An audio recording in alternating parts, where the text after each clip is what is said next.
Aksolot lahir dengan tubuh yang sejak awal sudah selesai. Ia tidak menunggu metamorfosis, tidak mempersiapkan diri untuk hidup di darat, dan tidak menyimpan fase perubahan besar di masa depan.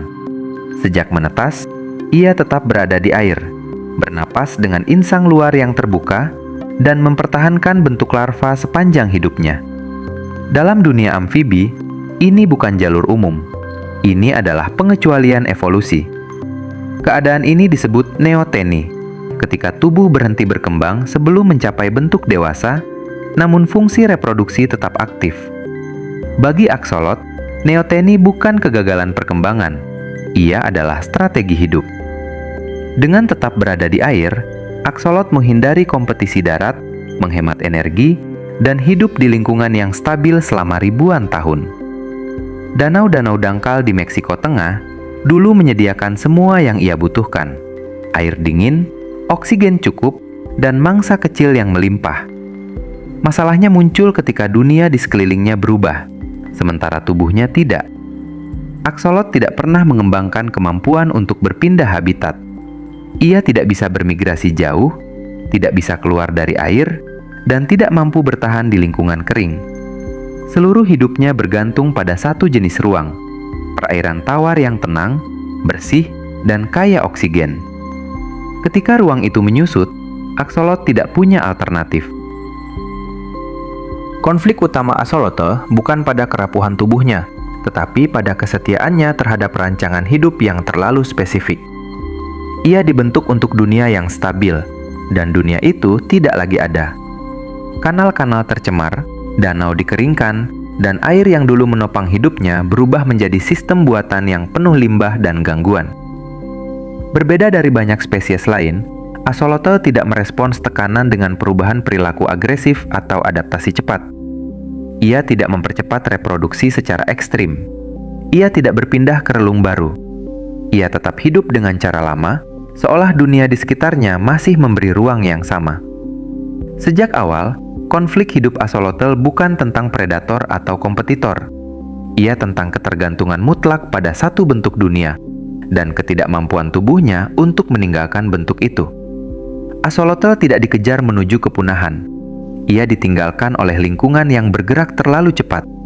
Dan sejak saat itu, hidupnya bukan lagi tentang bertahan, melainkan tentang berapa lama tubuh yang sempurna bisa bertahan di dunia yang tidak lagi cocok dengannya.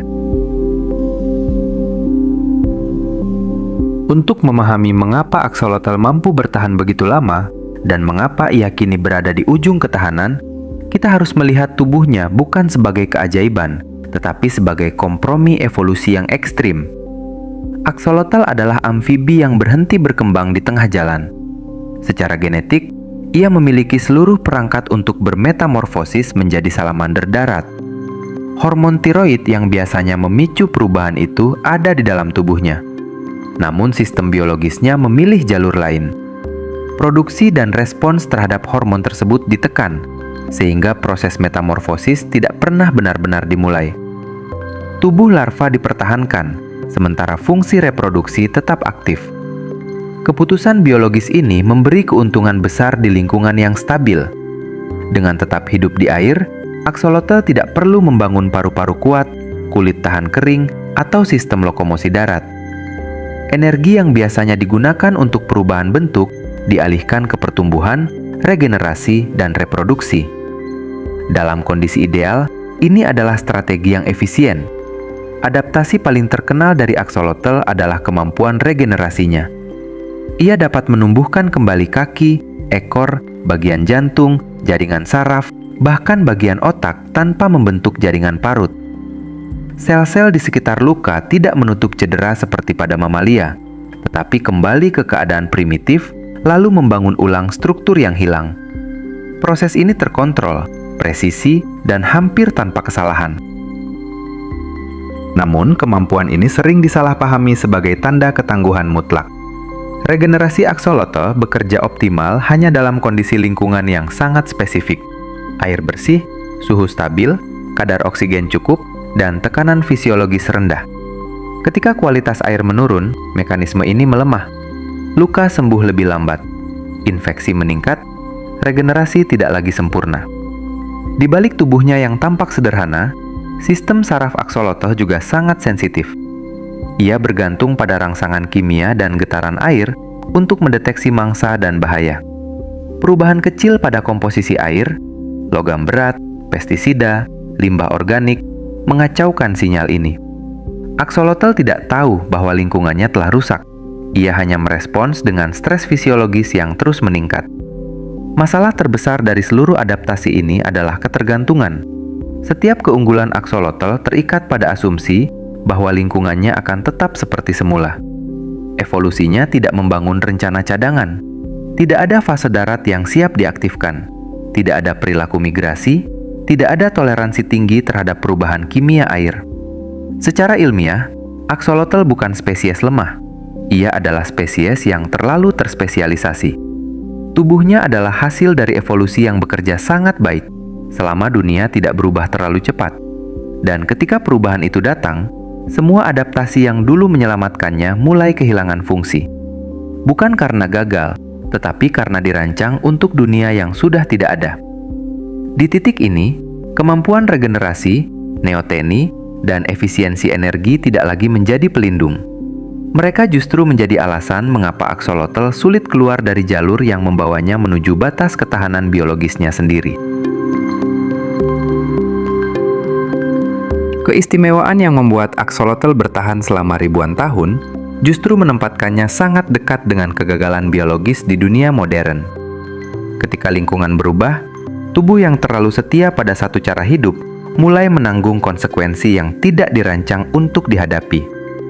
Aksolotl hidup sepenuhnya di air. Tidak ada fase darat sebagai pelarian.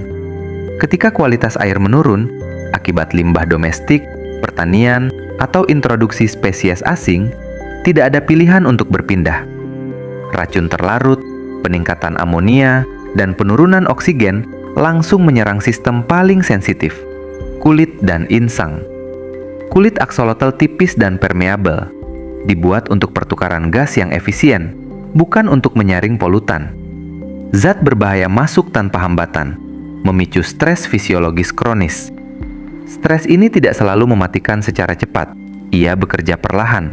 Sistem imun melemah, infeksi jamur dan bakteri meningkat. Luka kecil yang seharusnya sembuh sempurna mulai gagal beregenerasi. Jaringan yang biasanya tumbuh kembali dengan presisi mulai membentuk cacat. Regenerasi yang selama ini dianggap keajaiban berubah menjadi proses yang rapuh dan tidak stabil. Pada tahap larva yang tak pernah berakhir ini, kegagalan metabolik memiliki dampak besar. Aksolotl mengandalkan keseimbangan energi yang sempit. Suhu air yang meningkat mempercepat metabolisme, memaksa tubuh membakar energi lebih cepat. Namun, ketersediaan makanan tidak selalu mengikuti. Ketidakseimbangan ini menyebabkan penurunan berat badan, gangguan pertumbuhan, dan kematian akibat kelelahan metabolik, bukan karena kekurangan kemampuan, tetapi karena dunia bergerak lebih cepat dari ritme tubuhnya. Reproduksi pun ikut terdampak. Telur menjadi lebih rentan terhadap jamur dan perubahan kimia air. Tingkat penetasan menurun. Larva yang menetas menghadapi lingkungan yang sejak awal sudah tidak ramah. Banyak yang mati sebelum mencapai kematangan seksual. Generasi tidak terputus oleh satu bencana besar, melainkan oleh rangkaian kegagalan kecil yang berulang. Ironisnya, kemampuan regenerasi aksolotl juga dapat memperpanjang penderitaan. Individu yang terluka tidak langsung mati. Mereka bertahan, tetapi dalam kondisi tubuh yang terus menurun. Dalam ekologi, ini menciptakan populasi yang tampak hidup, namun secara biologis melemah. Kehadiran masih ada, tetapi ketahanan telah hilang. Kematian aksolotl jarang spektakuler. Tidak ada peristiwa massal yang mencolok. Yang ada adalah penyusutan perlahan. Jumlah berkurang, ukuran mengecil, fungsi menurun. Sebuah spesies yang dirancang untuk hidup lama di lingkungan stabil, kini dipaksa menanggung perubahan yang datang terlalu cepat dan terlalu banyak. Di titik ini, penderitaan biologis aksolotl bukanlah hasil dari kegagalan adaptasi, melainkan dari kesetiaan ekstrim pada rancangan hidupnya sendiri. Tubuhnya tidak rusak. Dunia di sekelilingnya lah yang berubah, sementara ia tetap bertahan pada pola lama, hingga pola itu tidak lagi mampu menopang kehidupan. Di habitat aslinya, Axolotl bukan sekedar organisme unik, melainkan bagian penting dari keseimbangan danau yang dangkal dan tenang. Ia hidup di antara tumbuhan air, lumpur halus, dan jaringan kehidupan yang bergerak lambat, sebuah ekosistem yang tidak dirancang untuk kecepatan, tetapi untuk stabilitas jangka panjang. Sebagai predator tingkat menengah, Axolotl memangsa larva serangga, krustasea kecil, cacing air, dan ikan berukuran sangat kecil. Ia bukan pemburu agresif, melainkan penyeimbang. Dengan memangsa organisme yang bereproduksi cepat, Axolotl membantu mencegah ledakan populasi yang dapat menguras oksigen dan mengganggu kualitas air. Perannya tidak mencolok, tetapi konsisten, bekerja setiap hari di dasar perairan tanpa perubahan dramatis. Axolotl juga menjadi bagian dari aliran energi bawah air. Ia mengubah biomasa kecil menjadi tubuh yang lebih besar dan lambat, lalu pada akhirnya menjadi sumber energi bagi predator lain, burung air, ikan besar, atau reptil. Dalam kondisi alami, hubungan ini menciptakan siklus yang tertutup dan stabil. Tidak ada satu spesies yang mendominasi terlalu jauh, karena setiap tingkat kehidupan saling menahan. Kehadiran Axolotl turut mempengaruhi struktur dasar perairan. Pergerakannya yang lambat di antara sedimen membantu mengaduk lapisan lumpur tipis, meningkatkan sirkulasi mikro dan distribusi nutrisi. Ini bukan rekayasa besar, tetapi cukup untuk menjaga habitat larva serangga dan mikroorganisme tetap berfungsi. Dalam ekosistem air dangkal, perubahan kecil seperti ini memiliki dampak berantai yang signifikan. Namun, peran ekologis ini sangat bergantung pada satu hal, kestabilan. Axolotl tidak dirancang untuk sistem yang terus berubah. Ketika ikan asing diperkenalkan, ketika tumbuhan air menghilang, atau ketika aliran air diubah, posisinya dalam jaringan ekologi langsung goyah. Ia tidak memiliki kecepatan untuk bersaing dengan predator baru, tidak memiliki fleksibilitas untuk berpindah relung, dan tidak memiliki fase hidup alternatif untuk melarikan diri. Yang tersisa adalah organisme yang secara ekologis penting, tetapi semakin terpinggirkan. Perannya masih dibutuhkan, tetapi keberadaannya tidak lagi dijamin oleh sistem. Ekosistem dapat bertahan tanpa Axolotl, dengan struktur yang lebih sederhana dan kurang stabil, tetapi akan kehilangan satu pengatur halus yang selama ini bekerja tanpa terlihat. Disinilah tragedi ekologis itu terasa paling jelas. Axolotl bukan spesies yang merusak, bukan pula spesies yang mendominasi. Ia adalah spesies yang menjaga agar semuanya tetap berjalan pelan dan seimbang. Ketika ia hilang, dunia tidak runtuh seketika. Ia hanya bergerak sedikit lebih cepat, sedikit lebih kasar, dan sedikit lebih rapuh, tanpa pernah menyadari apa yang telah ditinggalkan. Jika dibandingkan dengan amfibi lain, Axolotl adalah anomali yang memilih untuk tidak dewasa sepenuhnya. Katak dan salamander lain melewati metamorfosis sebagai jalan keluar dari keterbatasan air, meninggalkan insang, menguatkan paru-paru, dan menjelajah daratan. Axolotl tidak. Ia bertahan dalam bentuk larva sepanjang hidupnya, seolah menolak langkah yang oleh evolusi dianggap sebagai kemajuan. Pilihan biologis ini memberi keuntungan besar dalam lingkungan yang stabil. Tidak bermetamorfosis berarti tidak perlu membangun ulang tubuh, tidak perlu menanggung risiko perubahan drastis, dan tidak perlu mencari habitat baru. Axolotl menghemat energi dengan setia pada satu bentuk, satu ruang, satu cara hidup. Dalam danau yang tenang dan kaya oksigen, strategi ini bukan kelemahan, ia adalah efisiensi. Namun ketika dibandingkan dengan makhluk yang hidup di dunia yang berubah cepat, perbedaan itu menjadi jelas. Spesies yang mampu bermetamorfosis memiliki pintu darurat. Jika air tercemar, mereka pergi ke darat. Jika kolam mengering, mereka berpindah. Axolotl tidak memiliki pintu itu. Ia hanya memiliki kesetiaan pada air, dan air itu kini tidak lagi setia padanya. Perbandingan dengan manusia terasa lebih sunyi, tetapi tak terhindarkan. Manusia memuja kemampuan regenerasi Axolotl, anggota tubuh yang tumbuh kembali, jaringan yang sembuh tanpa bekas luka. Di laboratorium, Axolotl dipelajari, disalin, dan dijadikan harapan masa depan medis. Namun di alam, spesies yang sama kehilangan ruang hidupnya sedikit demi sedikit, diabaikan oleh sistem yang justru mengambil manfaat dari tubuhnya. Ada ironi di sini. Manusia mengagumi kemampuan beradaptasi, tetapi sering lupa bahwa adaptasi terbaik hanya bekerja dalam konteks yang tepat. Axolotl tidak gagal berevolusi. Ia justru terlalu berhasil menyesuaikan diri dengan dunia yang dulu stabil.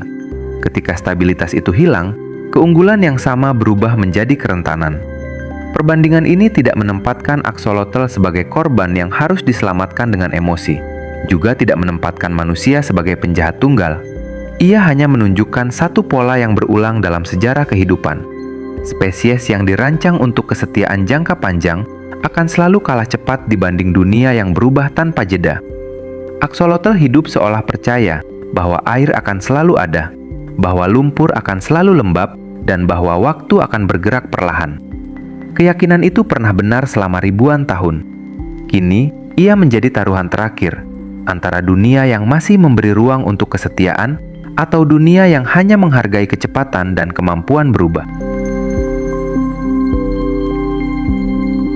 Kisah Axolotl tidak berakhir dengan kepunahan yang dramatis, juga tidak dengan kemenangan yang menggetarkan. Ia berakhir dan masih berlangsung dalam keheningan.